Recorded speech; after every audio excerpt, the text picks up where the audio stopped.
We'll turn that down because YouTube doesn't like people's music being played. Hello, I just want to do a quick video of this receiver I have purchased a few weeks ago just before Christmas, and now it's up and running. It's model R1155B, which is in an aluminium case and chassis, which will indicate that it was actually in an Avro, Lancaster or some other form of RAF equipment.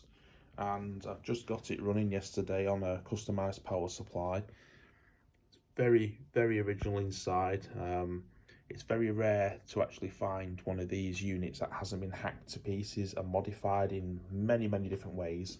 I've seen them on eBay. I've seen holes where things were connected, blanking plates over the original connections. I've seen dials removed, tuners removed for other things. It just basically makes it look very ugly, and for a vintage piece of war equipment which would have seen service, it's quite an abomination to see people hack them up to make them into whatever else they want them to be. I prefer them to be original and beautiful as the way they are. I'm not going to touch the paint, and I'm just going to leave it as it is. You can see here everything's original, nothing's been touched. You can see the plates under there. It's a bit dark, sorry, a bit rusty, but everything works on it. All the bands work accurately as well to the dial. The tuning dial works, the eye, sorry.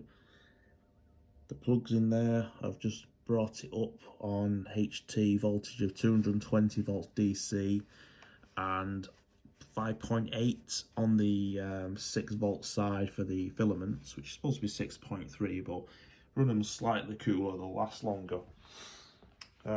Modifications, zilch. There's obviously been somebody who's owned this in the past who's kindly put down the types of tubes which live in these sockets. Now the tubes that are missing are part of the directional finding circuits, which would not be used anymore because obviously it's not being used as its pure intentions were. People often remove these and gut out this area and just place a transformer inside, be that be an AC transformer and also a speaker transformer, and try and shoehorn a speaker inside here, which I didn't want to do. I want to keep it original. So that's exactly what I've done, and that's how I intend to use it. Everything there is as it was, barring a few screws missing. Previous owner's problem that would have been. There and there. You can see the previous owners obviously put some sort of number on the chassis as well and identified the coils and the tubes, which is brilliant. The only thing I've noticed missing is this lid here, apart from them screws. This lid, which is supposed to hide this, shield this IF transformer here, or antenna coil it is, correct? Yeah, antenna coil. That's missing, but it doesn't seem to affect it too much.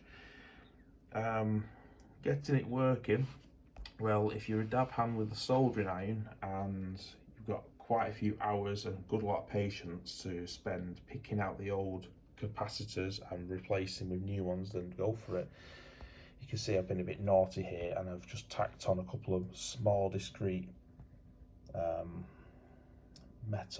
plastic metal film capacitors in there, decoupling capacitors. They're not bright yellow. I normally put bright yellow ones in, but not on this one because of that reason. They'll stand out like a sore thumb. In the BFO box, there is some electrolytic capacitors in there. Now, because they're hidden out the way, again, it's a bit sacrilege because me being me, I would normally do something better than this. Just gently remove this. Come on, there we go. They're hidden in there. Modern crap.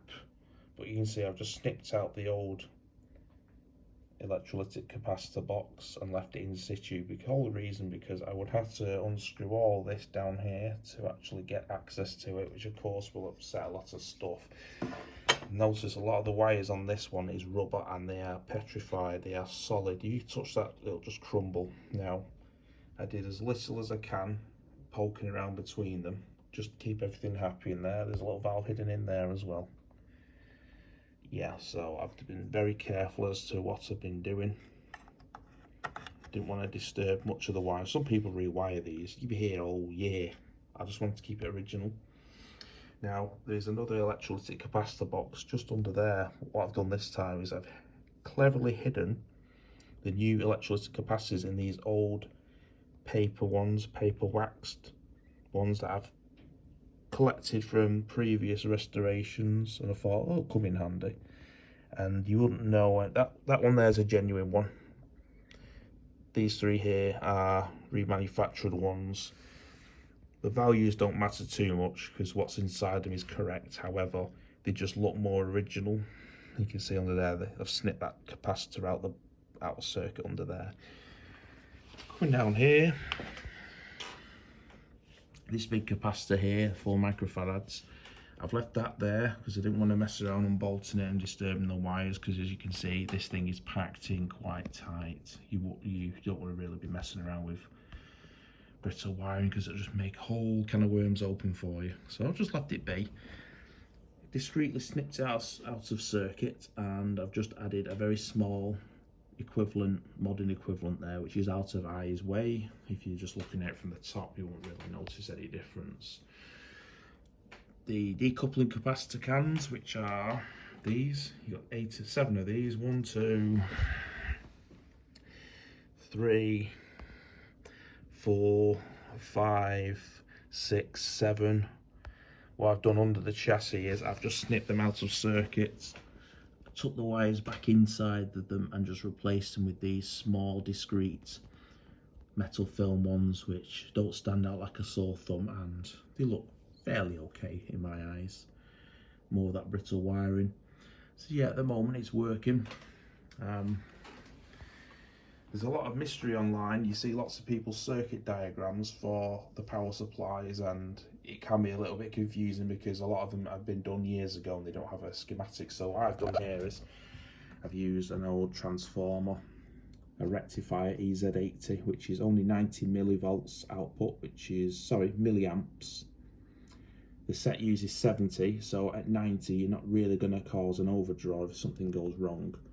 A couple of 16 microfarad filter capacitors.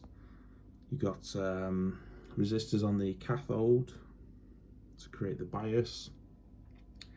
I've used a very small fusible linked single strand of copper wire there, which was just used as a temporary thing upon initial firing up. And then you've got the wiring going out, and the transformer HT, and that just goes into some rubber flex. Goes into this, I'm sure it's called a Jones plug, this here, which eventually will tidy this up. This is just temporary.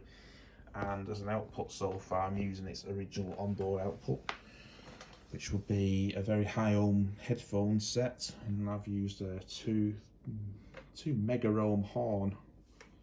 Let's wire this up, and as you heard at the beginning of the video, it works absolutely fine. So yeah, that's my project.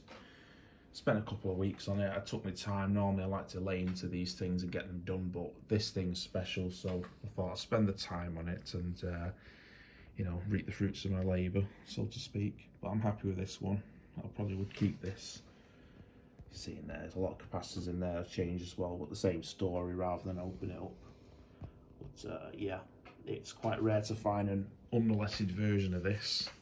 I've looked at this, I purchased this off eBay. I probably had a little bit of a bidding war with a couple of other people on there, but you know it's good when you've got others on there that are about 160, 170 quid, and this one here was just going up and up and up and up and up, and I think I eventually finished this at £280, which, yeah, it's a small wedge of money, but when you're looking at it and you know that other people are bidding on it, you know it's a good thing. Sight glass, plastic.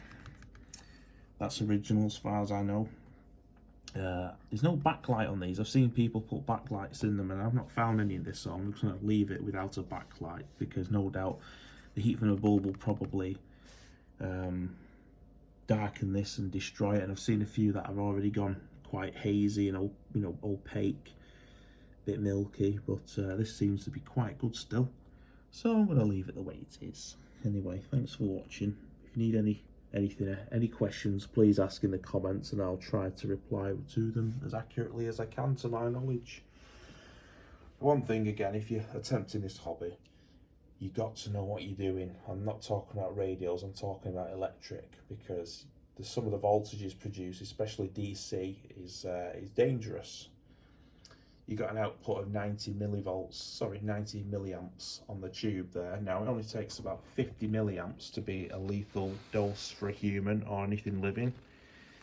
So bearing that one in mind, you have to know what you're playing with, and unless you know what you're doing, both radio wise and electric wise, I'd probably leave this to somebody who does know what they're doing, just to avoid yourself a bit of a shock or even a fatality. So it's not worth the risk if you don't know what you're doing. Thank you for watching. I think you've enjoyed this as much as I have. Thank you.